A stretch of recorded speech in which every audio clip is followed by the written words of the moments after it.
Sit. Sit.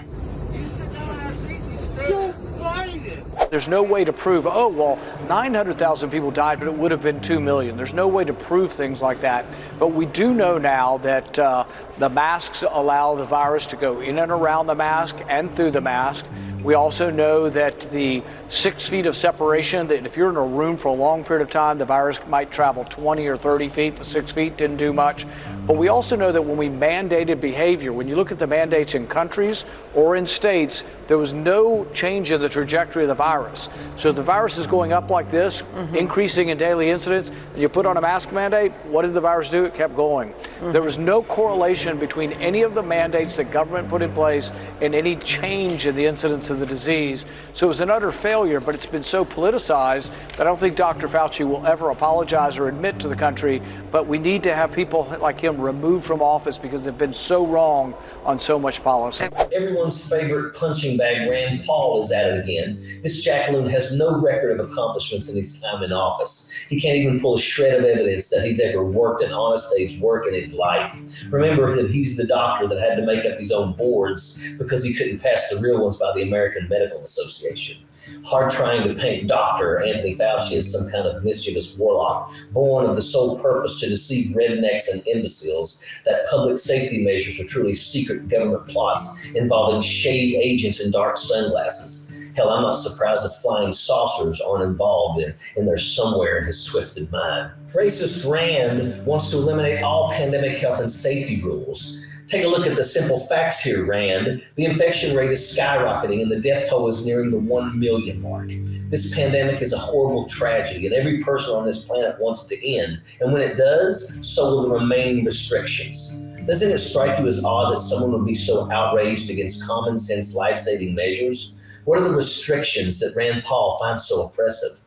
And what are his motives here? When minorities ask for equal respect, Rand Paul lashes out with tough luck, man up. But when Rand is asked to put a little piece of tissue over his beak to prevent millions of lives from being lost, he cries oppression so hard that his crocodile tears turn the rivers in Kentucky to salt water. I believe it has much more to do with Rand's real MO. Just like his angle against Dr. Fauci is nothing more than his only opportunity to campaign fundraise, sick as that is. Not only are you distorting it, you were completely turning it around, as Were most you of the usually scientists do. that came to you privately, did they come to you privately and say, no way, this came from the lab? Or was their initial impression, Dr. Gary and others that were involved, was their initial impression actually that it looked very suspicious for a virus that came from a lab? Senator, we are here at a committee to look at a virus now that has killed almost 900,000 people.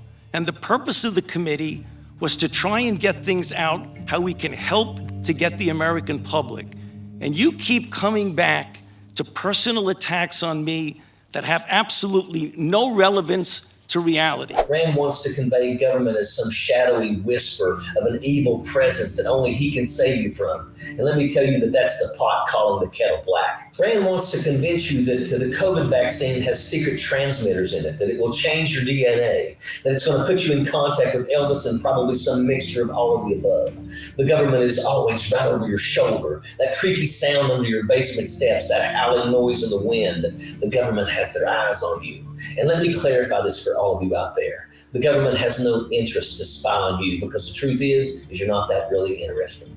They don't really care. But if Rand Paul and others like him can convince you of this, then he's got a free pass to get his hands in legislation. And he has his reasons. He doesn't want the government keeping an eye on him. Tax evasion, white-collar crimes, illegal trading, shady business deals. Now, why did Rand Paul and others like him want to dismiss the coronavirus so early on in the minds of their base? So you all would keep going to work, keep the stock market afloat, and keep him on his butt safely away from crowds, keeping his little fingers soft and delicate and raking in the dividends off the backs of people risking their lives doing essential work, real honest work. Rand Paul's work is how to keep Rand Paul as rich as possible while doing as little as possible. Sappers clear the way, airborne all the way.